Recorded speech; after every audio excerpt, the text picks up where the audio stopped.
আসসালামু আলাইকুম বন্ধুরা, কেমন আছেন সবাই? তো আপনাদেরকে আমি যে ভিডিওটা দেখাচ্ছি, এই ভিডিওটা হচ্ছে কিছু দিনমজুরি কাজ করে তাদের উদ্দেশ্যে ভিডিওটা নেওয়া। তো এখন বিষয়টা হচ্ছে এই যে দেখতে পারতেছেন এত বড় একটা গ্রিল। তো এটা হচ্ছে ২-৪-২০ জনের দ্বারা এটা সম্ভব না। গত এখানে প্রায় ৩০-৪০ জন লোক আছে। তারা সবাই মিলে কিন্তু এই জিনিসটা হচ্ছে দাঁড়া করাইছে। তো এখন আমি মূল কথায় আসি। তো এই যে দেখতেই পারতেছেন মানুষগুলা যারা দিনমজুরি কাজ করে তারা এই রাত্রে শীতের ভিতর এখানে খুব ঠান্ডা পড়তেছে। তার ভিতরেও কিন্তু কষ্ট করতেছে ভাই। আসলে ফ্যামিলিকে সুখে রাখার জন্য, দুগা ডাল ভাত খাওয়ার জন্য। আমরা যারা এই যে মানে যে যেখান থেকেই যে অবস্থানে আছি না কেন, যারা আমরা জব করি, যারা দিনমজুরি কাজ করি, তো প্রত্যেকটা মানুষেরই ভাই একটা আশা থাকে। আশাটা হচ্ছে আপনার আমরা যখন একটা উদ্যোগ নেই যে আমরা একটা কাজ করব, আমাদের ফ্যামিলিটা কিভাবে সুখে রাখা যায়, কিভাবে আমরা সফল হতে পারবো।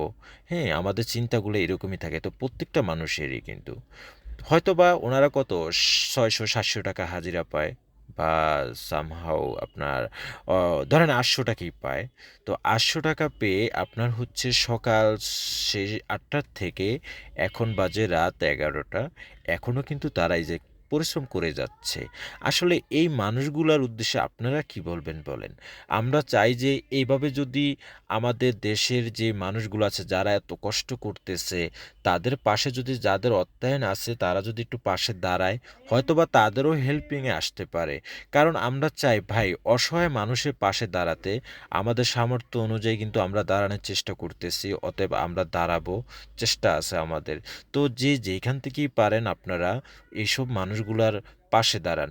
আপনি দেখেন বাংলাদেশে অনেক মানুষ আছে যে না খেয়ে আছে, গরিব অসহায় মানুষ আছে। আপনারা টাকা-পয়সা অযথায় অপচয় করতেছেন। তো সেই টাকা থেকে যদি আপনারা কিছু গরিবের মানুষের পাশে দাঁড়ান, হয়তোবা আপনাদের সেই টাকাগুলার দ্বারাই ওদের ফ্যামিলিকে একটু দুগা ডাল ভাত খাওয়াইতে পারবে বা তারাও একটু ভালো পোশাক পরতে পারতো। পোশাকের সাবজেক্টটা আমি বাদই দিব। কারণ পোশাক তারা খাইতে পারে না এবং পোশাক দিয়ে কি করবে? তো এখন তারা এই যে রাত্রে বেলা কাজ করতেছে, এত পরিশ্রমিক একটা কাজ কিন্তু এই মূলত এই জায়গাটা হচ্ছে ব্রড ক্লাবে। হ্যাঁ, আমি আপনাদেরকে ওদিকে দেখাচ্ছি। এটা হলো ব্রড ক্লাব। তো এখানে আবার ৬ তারিখে একটা প্রোগ্রাম আছে। ওই ৬ তারিখের প্রোগ্রামের জন্য কিন্তু এটা সাজানো হচ্ছে। এখানে ডেকোরেটররা এসে কিন্তু এই কাজগুলা করতেছে। তো আসলে আমার ভিডিওটা কিরকম হয়েছে অবশ্যই কমেন্ট করে জানাবেন। আর যে যেখান থেকেই দেখতেছেন আমার চ্যানেলটা